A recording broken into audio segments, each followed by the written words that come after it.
जय जिनेन्द्र। श्रावक के 12 व्रतों को जानने की अगली कड़ी में मैं नेहा जैन आप सबका स्वागत करती हूँ। 5 अणुव्रतों के बाद 3 गुण व्रत बताए गए हैं। ये व्रत 5 अणुव्रतों में गुण यानी कि विशेषता पैदा करते हैं। तो इस तरह पहला गुण व्रत यानी 6वां श्रावक व्रत है दिशा व्रत या दिशा परिमाण व्रत। इस व्रत में पूरब, पश्चिम, उत्तर, दक्षिण, ऊपर और नीचे इस तरह 6 दिशाओं की मर्यादा जीवन भर या जब तक के लिए व्रत ले रहे हैं तब तक के लिए की जाती है। यानी कि मैं पूरब, पश्चिम, उत्तर, दक्षिण इन दिशाओं में हमारे द्वारा निर्धारित किए गए किलोमीटर से बाहर नहीं जाऊंगा या जाऊंगी, या फिर अपने नगर या राज्य या देश से बाहर नहीं जाऊंगा। इस तरह क्षेत्र निर्धारित किया जाता है। इसी तरह ऊपर की ओर कहाँ तक जाऊंगा और नीचे की ओर कहाँ तक जाऊंगा इसकी भी मर्यादा की जाती है और मर्यादा किए गए क्षेत्र से आगे जाने का त्याग किया जाता है। इसमें श्रावक को फोन करने की छूट होती है। साथ ही स्वयं की या परिजनों की बीमारी के कारण या किसी परवशता के कारण अपने निर्धारित किए गए क्षेत्र से आगे जाना पड़े तो उसका आगार यानी कि छूट होती है।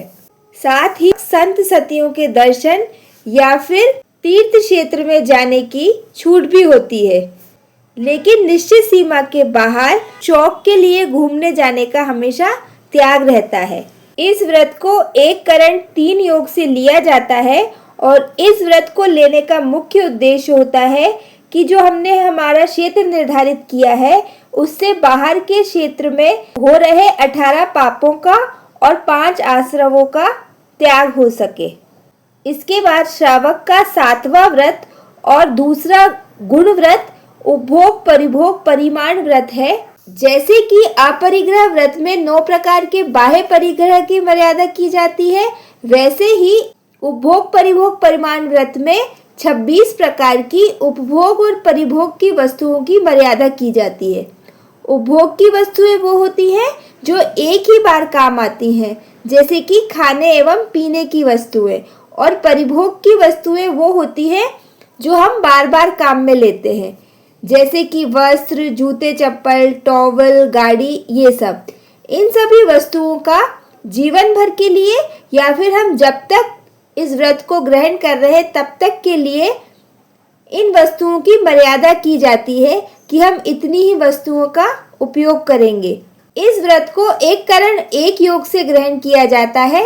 साथ ही इसमें 15 कर्मादान भी आते हैं जिनका भी त्याग किया जाता है।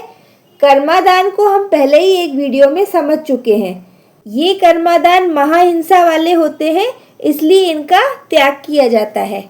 इस व्रत के 20 अतिचार होते हैं, 5 उपभोग परिभोग के और 15 कर्मादान के।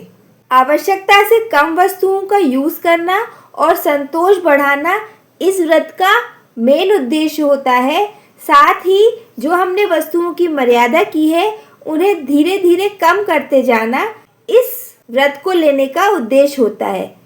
इससे जीवन हल्का और आकुलता रहित होता है और साथ ही हमारे व्रत पालन करने में दृढ़ता भी आती है। इसके बाद तीसरा गुण व्रत और 8वां श्रावक व्रत अनर्थदंड विरमण व्रत है। अनर्थदंड किसे कहते हैं पहले हम यह समझ लेते हैं। श्रावक को अपने परिवार का पालन पोषण करने के लिए और खुद के शरीर के रक्षण के लिए, समाज और देश के लिए जो भी आरंभ यानी कि हिंसाजनक कार्य करने रहते हैं उसे अर्थदंड कहते हैं।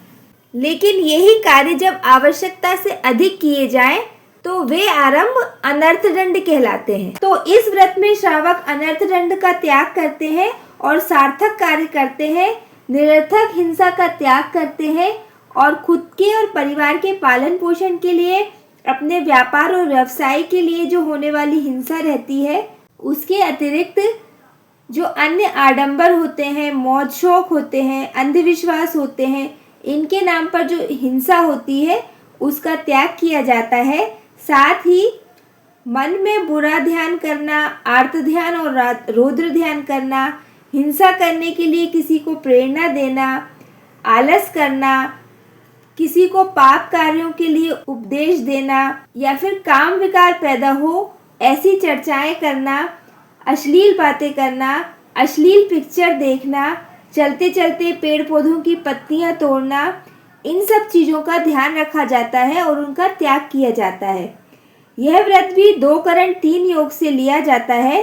इसी तरह दूसरों के द्वारा किए गए हिंसक कार्यों की, उनके परिग्रह की प्रशंसा नहीं की जाती। जैसे कि किसी ने नया मकान बनाया तो उसकी प्रशंसा करना कि बहुत ही सुंदर मकान बनाया है, या फिर विवाह आदि में इसी तरह के अन्य आयोजनों में जो आरंभ समारंभ का काम होता है उसकी प्रशंसा नहीं की जाती है। अर्थदंड की अपेक्षा जो अनर्थदंड होता है वो ज़्यादा पापकारी होता है, क्योंकि अर्थदंड में हमारा कुछ मोटिव होता है, हमारा जीवन चलाने के लिए हमें अर्थदंड करना पड़ता है। क्योंकि जो गृहस्थ श्रावक होते हैं वो साधुओं के समान पूरी तरह से आरंभ और समारंभ से नहीं बच सकते हैं, लेकिन जो अनर्थदंड होता है उसमें पाप अधिक होता है, क्योंकि उसमें सिर्फ बिना प्रयोजन के कार्य किया जाता है, उसका उद्देश्य कुछ भी नहीं होता है, या उसका जो उद्देश्य होता है वो पापकारी होता है। श्रावक अर्थदंड से नहीं बच सकता है, लेकिन अनर्थदंड से पूरी तरह बच सकता है। जैसे अनुकूल और प्रतिकूल परिस्थितियों में बहुत ज़्यादा खुश होना या बहुत ज़्यादा दुखी होना, इसमें अपने मन को कंट्रोल में रख सकता है। साथ ही जो 5 प्रकार के प्रमाद कहे गए हैं, जैसे कि मद्य, विषय, कषाय, निद्रा और विकथा, इनसे भी बच सकता है। किसी अन्य व्यक्ति को हिंसाकारी साधन देना या फिर हिंसाजनक वचन बोलना, इनसे बच सकता है। और किसी व्यक्ति को पाप कार्यों के लिए उकसाना या ऐसी शिक्षा देना जिससे मनुष्य पाप करने में लग जाए, इन सब चीज़ों से बचा जा सकता है। सिंपल लैंग्वेज में आवश्यकता से ज़्यादा टीवी, मोबाइल ये सब देखना, बिना कारण यहाँ वहाँ घूमना, पेड़ पौधों की पत्तियाँ वगैरह तोड़ना, दूसरे व्यक्तियों की बातें करना, उनकी चुगली करना, या फिर किसी के पीठ पीछे उसकी बुराइयाँ करना, इस तरह के कार्य करना, या धर्म के कार्य में आलस करना, ये सब अनर्थदंड होते हैं।